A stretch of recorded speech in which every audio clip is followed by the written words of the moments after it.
ó mà ṣe o, àwọn agbébọn tún sọ̀rọ̀ bíi agbọ́n ní Kwara. Wọ́n tún jí èèyàn méjì wọ́n tún jí wọn gbé lọ. Ní bá a ṣe ń sọ̀rọ̀ yìí, nínú inúfu àyàfu àti inú hílàhílo, òun ni àwọn ènìyàn abúlé kan nípínlẹ̀ Kwara, abúlé Lantana níjọba ìbílẹ̀ Ẹ̀dù ni wọ́n wà báyìí o. Gẹ́gẹ́ bí àwọn agbébọnjà bí wọ́n tún ya wọ abúlé ọ̀hún, wọ́n bẹ̀rẹ̀ sí rọ̀jò ìbọn. Báyìí ni wọ́n ṣe tún jí èèyàn méjì gbé lọ. Àwọn méjì tí wọ́n jí gbé ọ̀hún ni Alhaji Adam Ebeti àti Alhaji Haji Ajaworo ni wọ́n ti ṣe bẹ́ẹ̀ tí wọ́n ti gbé lọ pátápátá báyìí. Gẹ́gẹ́ bí ti àtótó arére gbọ́, wọ́n ní ṣe ni àwọn ènìyàn abúlé ọ̀hún náà wà nínú ìpayà báyìí, tí wọ́n wà nínú inúfu àyàfu látàrí bí àwọn agbébọn bí wọ́n ṣe ya wọ abúlé ọ̀hún, tí wọ́n sì ṣe abúlé ọ̀hún báṣubàṣu kó tó di pé wọ́n jí èèyàn méjì wọ́n jí wọn gbé lọ.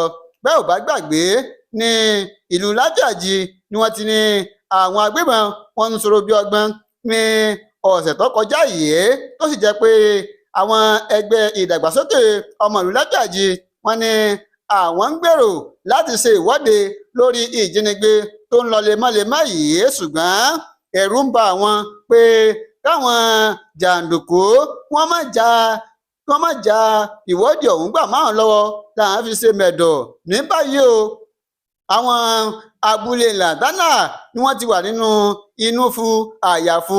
Wọ́n láwọn tí agbébọn ọ̀hún tí wọ́n jí àwọn aláàjì méjèèjì gbé lọ lálẹ́ ọjọ́ Friday yìí, wọ́n ní wọn ò tí ì pe mọ̀lẹ́bí láti béèrè owó kankan, ṣùgbọ́n báyìí o ṣe ni wọ́n wà nínú ìpayín keke àti pé àwọn ti ṣetán o láti rawọ́ ẹ̀bẹ̀ sí Ọlọ́run bá Allah láti lè pé kí àwọn tí wọ́n jí gbé wọ́n darí wálé láyọ̀ àti àlàáfíà, kí nǹkan kan kó má ṣe wọn.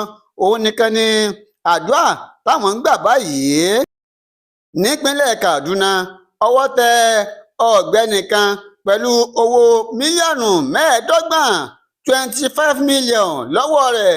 Wọ́n ní éjẹ̀ǹtì ni.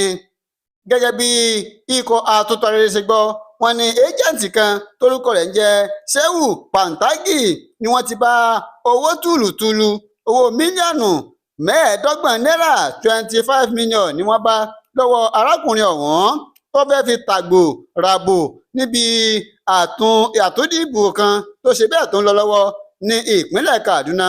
Kọmíṣánná ọlọ́pàá nípínlẹ̀ Kaduna ó ti fi sọ̀rọ̀ ìròyìn náà, ó ti fi léde o. Ó ní ìròyìn náà ti dé sí etí gbọ́ àwọn pé àwọn ti mú ọkùnrin ọ̀hún tó fẹ́ máa tàgbò ràbò níbi àtúndìbò tí ń lọ lọ́wọ́.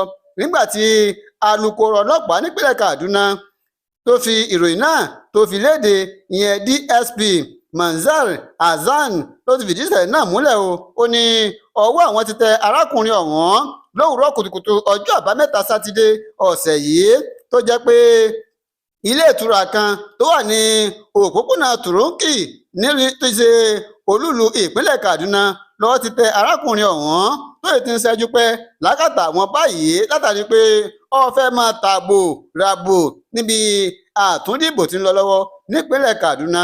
Bákan náà nípínlẹ̀ Ògùn, ọwọ́ tún tẹ òṣìṣẹ́ kan tó jẹ́ pé ara àwọn òṣìṣẹ́ elétò ìdìbò ni INEC ní ọwọ́ tẹ̀ o, pẹ̀lú owó tùlùtùlù lọ́wọ́ rẹ̀, pẹ̀lú àwọn olóṣèlú kan táwọn fẹ́ máa tàbò ràbò níbi àtúndìbò tí ń lọ nípínlẹ̀ Ògùn. Ẹ ṣeun tá ń gbọ́ Àtótó Arére online TV. Ojú tẹ̀ fi wà kò ní di ohun tẹ́ mọ̀ náwó sí. Wọ́n bá yẹ tún jẹ́ wọ́n bá ṣe ń lọ, a máa fi tòyìn létí.